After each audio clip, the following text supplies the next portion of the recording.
Most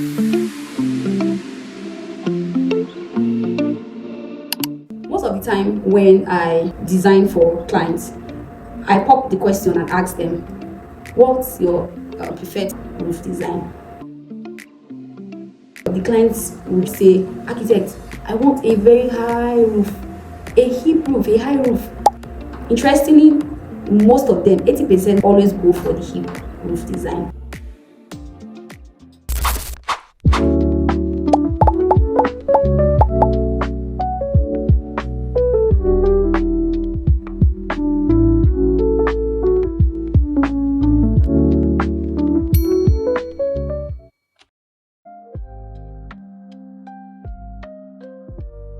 Hi, my name is Binibor. I'm an assistant architect.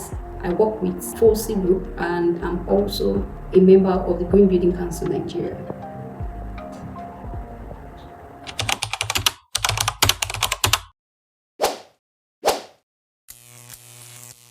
My ideal kind of roof is the shed roof, which we all know as the flat roof.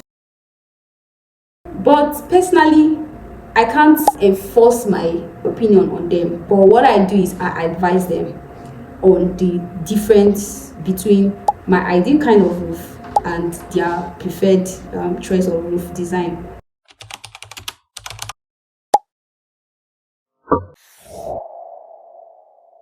Even a completely slabbed surface has a slope. So don't get me wrong when I say flat roof or I say shed roof, I mean the same thing. In terms of the beauty, the aesthetics of your building, I prefer flat roof because it brings out the beauty. I don't think I've really seen beautiful, wonderful buildings, the skyscrapers, towers, shopping mall that has hip roof. The flat roof design to me is more economical in as much as they see the hip roof design as the one that gives them prestige, status, class, and speak about luxury. Another point would be the flat roof is flexible in design in the sense that you can actually roof anywhere. There's no technicality in the design. All you just need to do, if you have the shape or if you have, no matter how the form of the plan is, there will always be a way. Just get your slope where you're sloping into the direction of your slope and your building is roofed, your roof is ready. The workmen are able to do their job effectively. In comparison to the hip roof needs technicality. I was on a site and the client actually chose a very high roof. The height of the kipos was higher than the entire height of that bungalow. And at the end of the day, I was looking for who would want to go that high to roof. All the carpenters or roof guys I saw, they're like, madam, you will pay more, madam, it is hard though. But at the end of the day, I was able to get someone who I paid so much to actually execute that job. So I will advise clients, it's costly, and also the technical know-how is something that you cannot easily get anyone or just any carpenter who knows how to go about it. One thing hip roof gives is that it's just the attention is always on that hip roof, most especially when you have a very steep slope for that hip roof. So it doesn't really bring out the beauty of the beauty. When I mean the beauty, the aesthetics has to do with the entire form, holistically, looking at it holistically so that you can appreciate it as a user. So to me, I still prefer the flat roof because of it brings out my own design, my design as an architect, and the client is able to appreciate the beauty of his building. In as much as I'm talking about the advantages or the pros of flat roof design over hip roof, I also like to talk about the cons, because when I put this to the client is able to make his choice. For the hip roof, yes, it has an advantage over the flat roof. The hip roof allows easy drain of water. In comparison to the flat roof also takes some microseconds for water to stay on it before it drains out. And because of that, if there's any form of leakage, you will feel the effect more in a building with a flat roof than a building with a heat roof.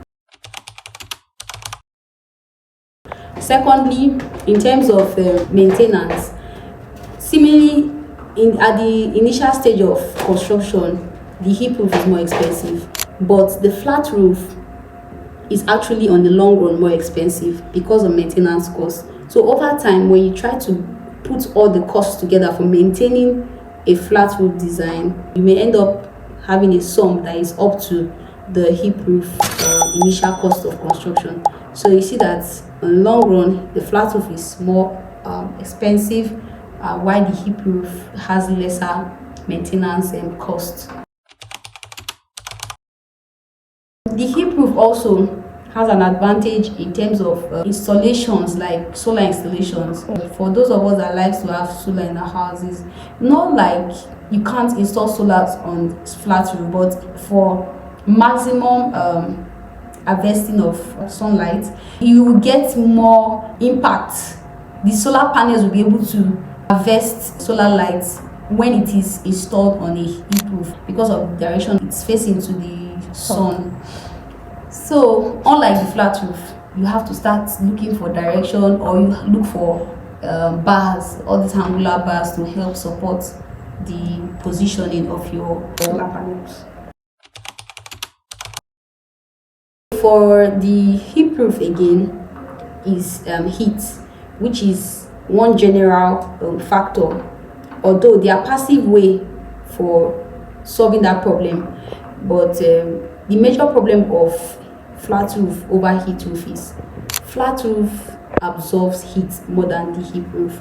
The heat roof, whenever heat is trapped inside the roof, the heat roof has enough vacuum to help circulate the heat, and the impact of the heat on the user inside the space is less, because why? There's no direct there's a vacuum between the outer environment from the top to the users inside the building. In comparison to the flat roof, because of the low pitch, whenever the heat is absorbed by the roofing sheet, once it gets inside, the next space it will just find its way is the habitable space. That's your room or your sitting room, wherever you are. Because why? There's no vacuum to help control the heat, actually, to help for circulation, so that the heat can actually at the end of the day find a way to go out of the space.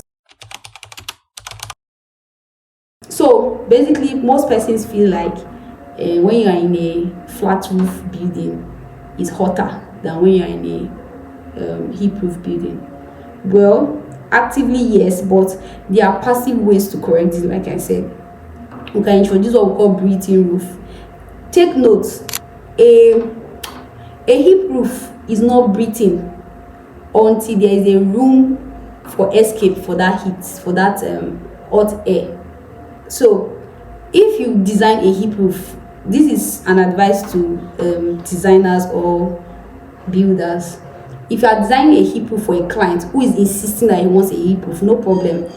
Ensure that you have a place where you can introduce an outlet within that roofing space. It could be a kind of a dutch, or underneath the eave, you could create a kind of a opening, which you can also cover with something like a net, so that to avoid birds from entering inside the roofing space. So with those outlets, those spaces, the heat is able to go back, find its way, the hot air rather, it's able to find its way out of the heat roof.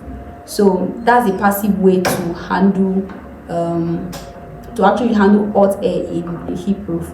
Then also we can still work for the shed roof.